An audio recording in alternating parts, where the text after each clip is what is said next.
Hello there, it's Carrie Rhodes here. Welcome back to my YouTube channel and a new card making video. Today I am playing with the Spellbinders Club Kits for the month of July 2023 and making 5 different cards, putting all the club kits I get together and just having fun and sharing some new ideas for you with them. So we're going to start out with the large die of the month, the Stocking Full of Joy. There are 18 dies in this set, but some of those dies cut more than one thing. So there's a ton of pieces to create a stocking. There's a little accent piece for the stocking hanger that you would do from 2 different shades of red. I show it in red and white there. There's candy cane pieces. There's little pieces you can accent your gingerbread man and just lay them right over those embossed lines that the die creates for you. There's even a gnome, so you can see his hat and his arms. There's a beard you put over the top of the arms. There's a nose and some mittens for him as well.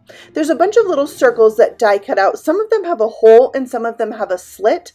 One is meant to be a berry and one is meant to be eyes and buttons for the gingerbread man. I feel they're completely interchangeable. Just die cut them from different colors.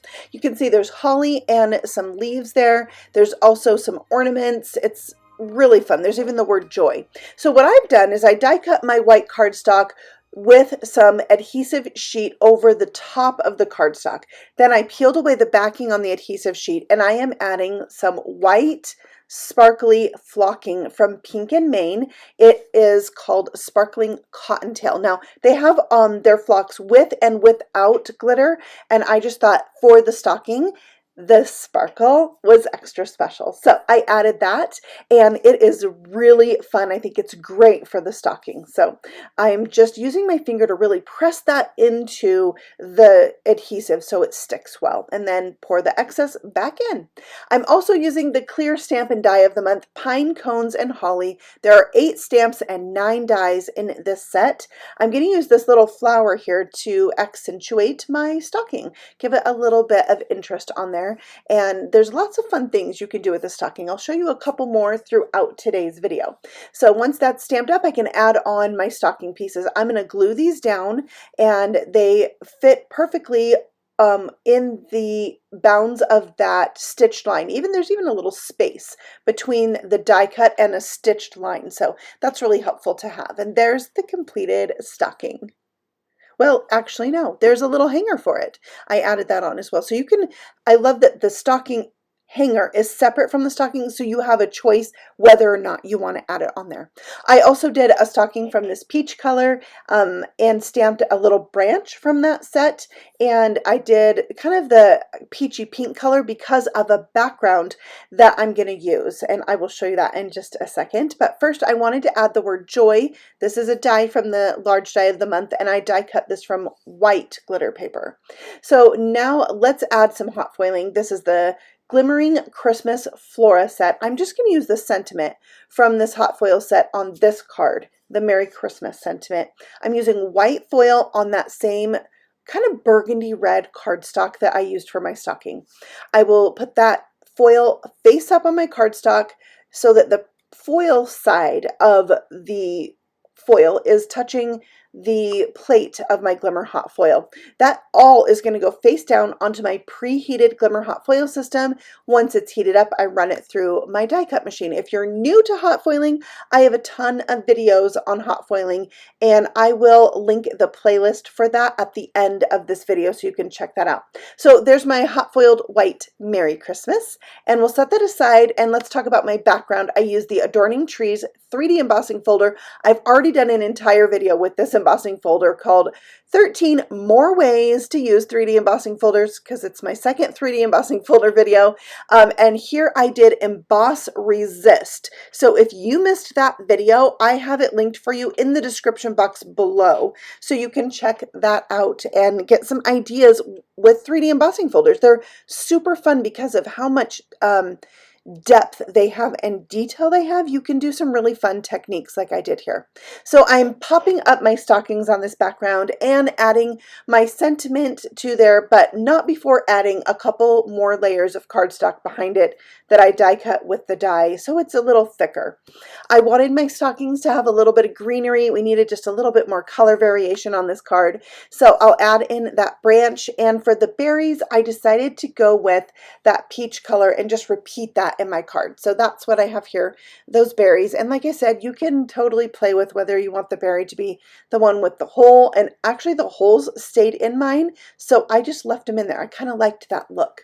For the top stocking, I'm going to do the holly leaves and berries. I love holly leaves. Like, I want them in dies and stamps and embossing folders and hot foil plates and stickers and all the things. I love them. So of course I had to add it here.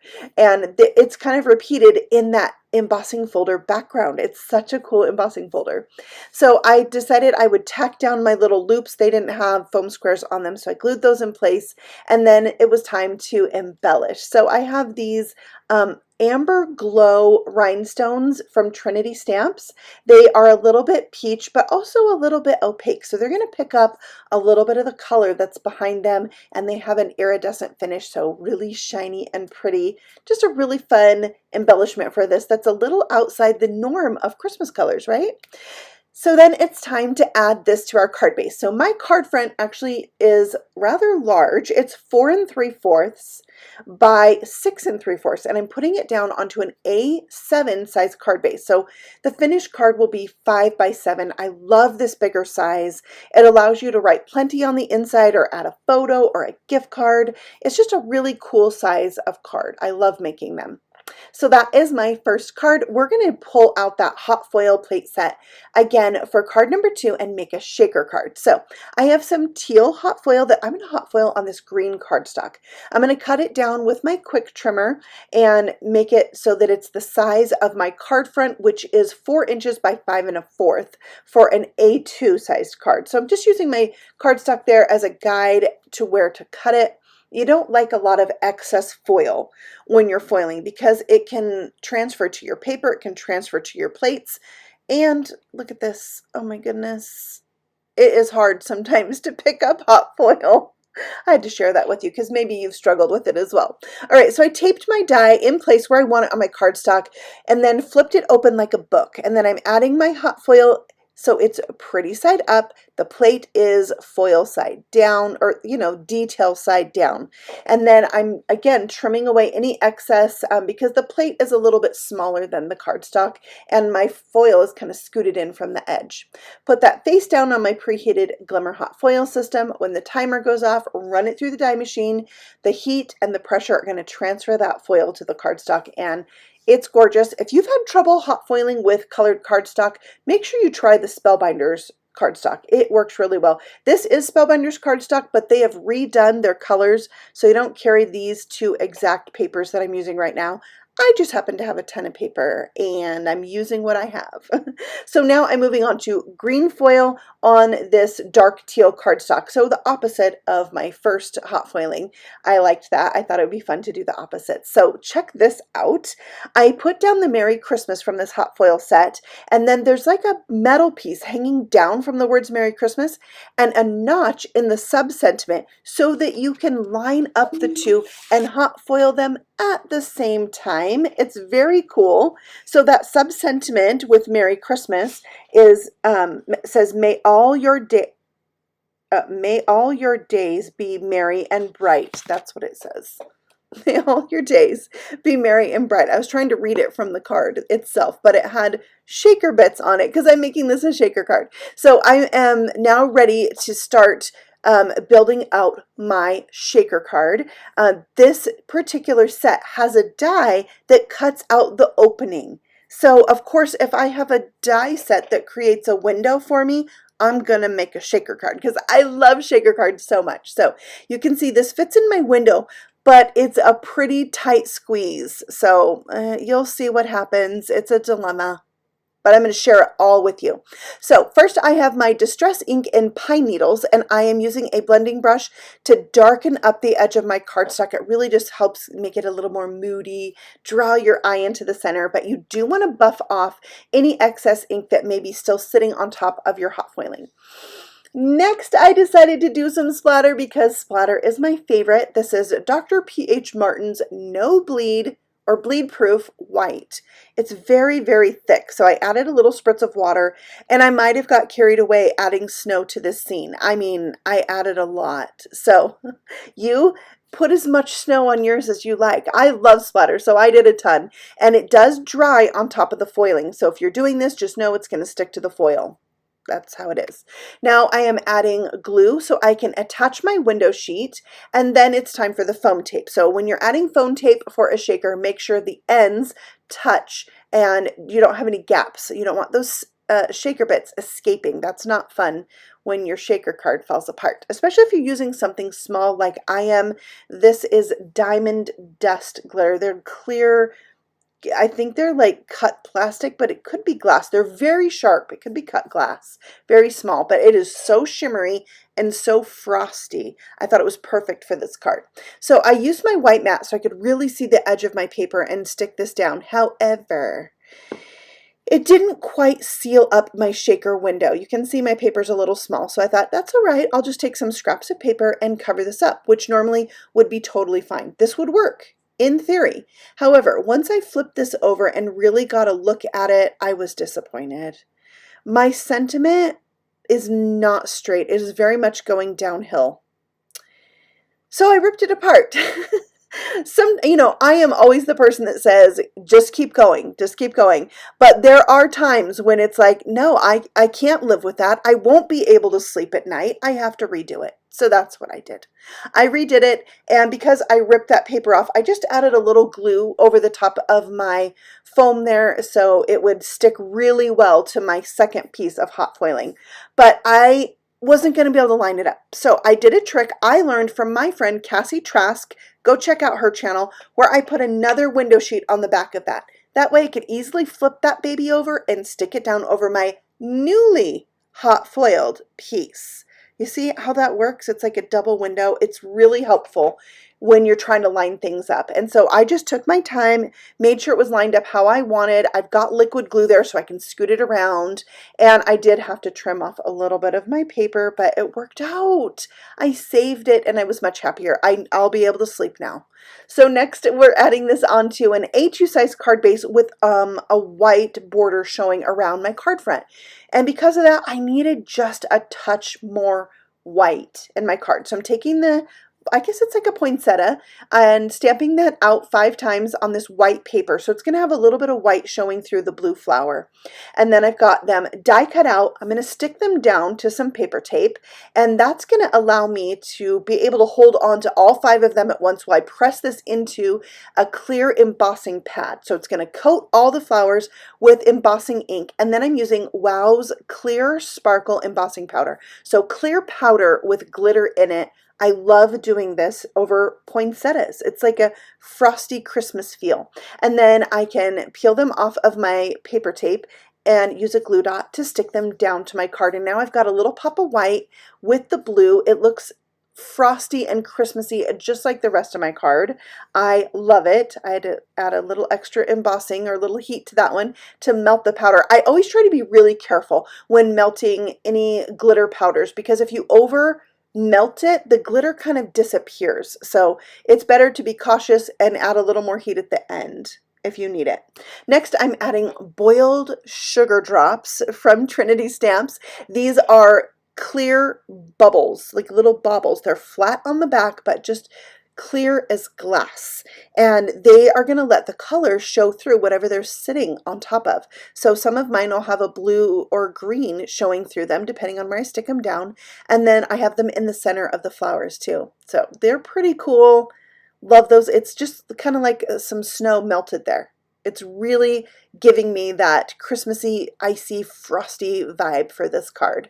Love it. So that is my second card, featuring mostly the Glimmer Hot Foil Kit of the month. The kit does come with foil, but the colors sometimes vary, so just know that.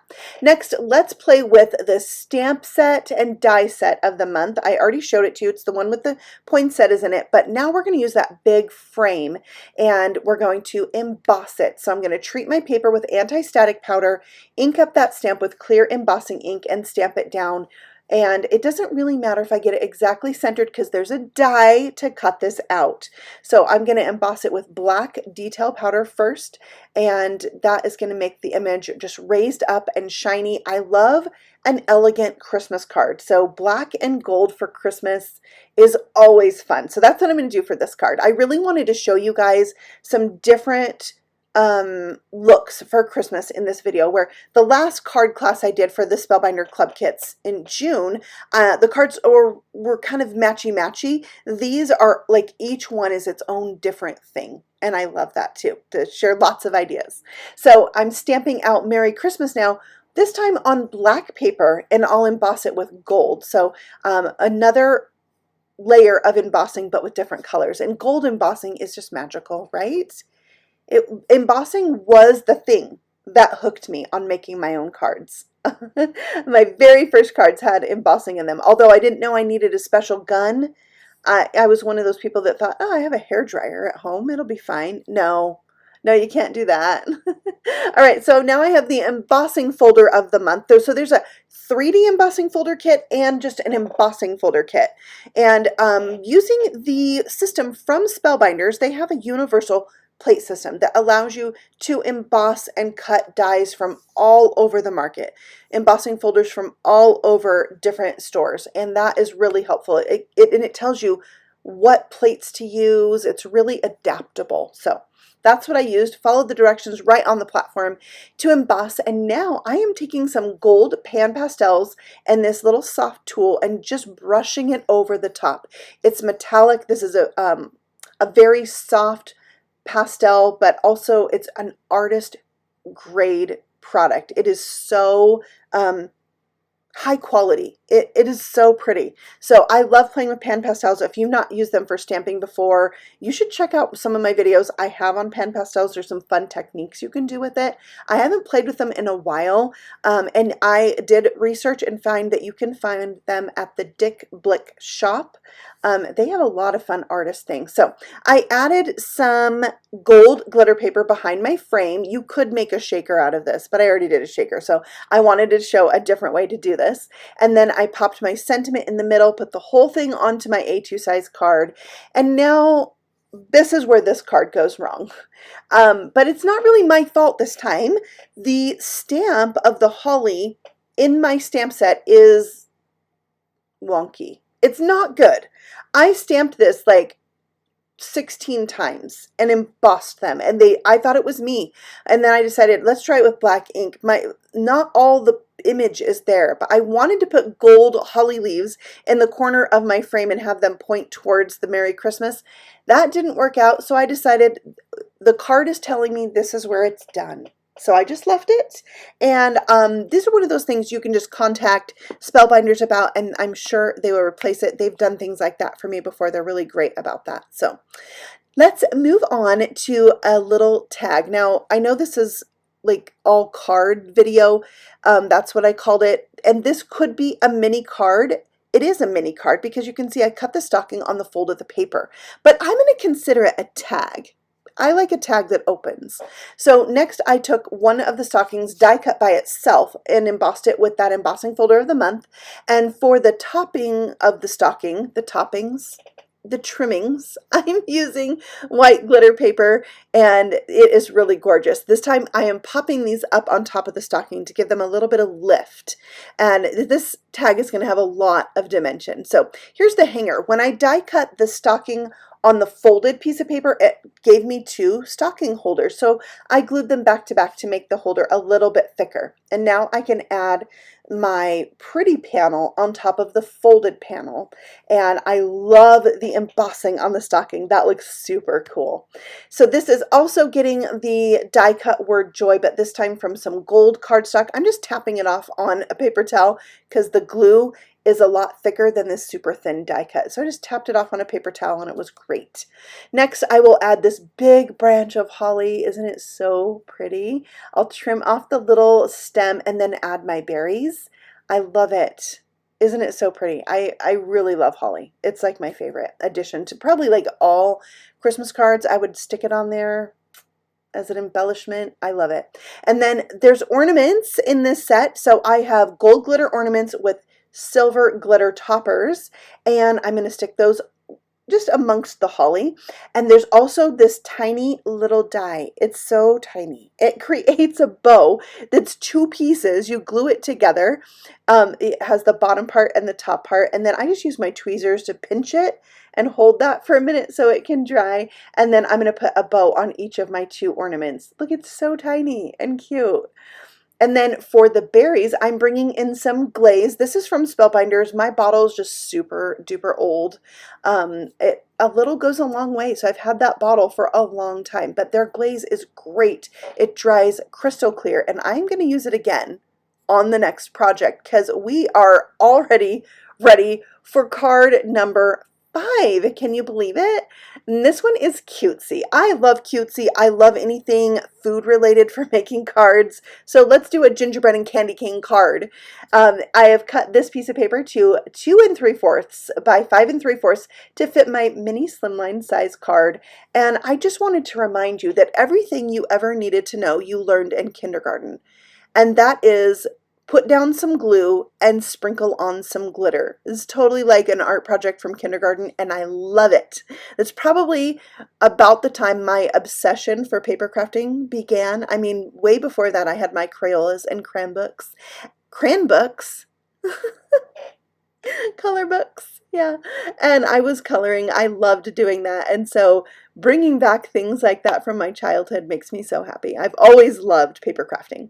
So now my little die cut gingerbread men are all dressed up, and my candy canes as well. Now the candy cane, there's just one. It goes one way. So I flipped one over. I flipped over the stripes and glued them on. So it really looks rough. So what I decided to do is coat it with the glaze and sprinkle on more of that rock candy glitter. Now, if you haven't used the distressed rock candy glitter, it is an absolutely clear glitter. There's no iridescentness to it. It's just clear, and it's fabulous. It's really sugary. So if you like food things and sugary looking things or icy looking things, it's such a good glitter. And it comes in this giant thing, so you can just pour a ton on and then pour it back in, whatever you don't use. It's really fun. I like it. All right, so we'll let those dry, and then I'm going to use a sentiment from the stamp set of the month and stick that down on my card as well, wishing warm wishes from all of us. And then there is a die to cut it out, which is perfect. It cuts it nice and close, and that's going to fit in the center of my candy canes. You'll see how it all comes together. I went away, I made some donuts, they're baked donuts, and came back, and just so that all of this had time to dry. And I will say it was mostly dry, but that glue in the bottom left corner, it still needed a little time, so I had to be really careful. But I popped up my gingerbread men on either end, and you can see I made their eyes so they're kind of looking towards the center. And then my candy canes, I'm giving them another layer, just a plain die cut candy cane to make them a little bit more sturdy. And then I'll glue those down on my card so they fit on there like a heart. I laid them down where I wanted them to go first, and then I could pick up one side and glue it down just so I had good spacing. And I just love a candy cane heart, and I thought adding the glaze and the glitter on top of that really allowed me to do that. Otherwise, one of the candy canes really did look a little rough. So I'm really happy with how it turned out, and the sentiment fits in there perfectly. It's just a really fun card. Really cool. It might be my favorite. I don't know. I love the stockings too. So there are my 5 cards from the Spellbinder Club Kits. They actually have 2 new club kits, the Better Press and the Wax Seal, which I will be sharing with you next month. I am also going to be getting those. And so let's see what the big deal is with this Better Press. I got to check it out. I'm really excited. My Better Press system should be here any moment. I'm really excited to get my hands on it and try it out. I've always loved letterpress things. I had some Sizzix letterpress things way back in the day, and so I'm really excited for Spellbinders to have this. I love the look of that, just like pressed into the paper look. So anyways, here are my 5 cards, another look at them for you. Let me know in the comments below which is your favorite. Maybe you found one you're going to recreate, and if you're new to the Spellbinders Club Kit idea, I have all of them linked for you below. But it's a kit that comes to you monthly, and you can have it for as long as you want, cancel whenever you want. You can add on the other club kits, which is fun because they work together, and I feel the prices are really good. So check it out if you're interested. Let me know if you have questions, and I will be back again very soon with another video with club kits. So stay tuned, subscribe if you're new, and I'll see you soon. Happy stamping! Bye!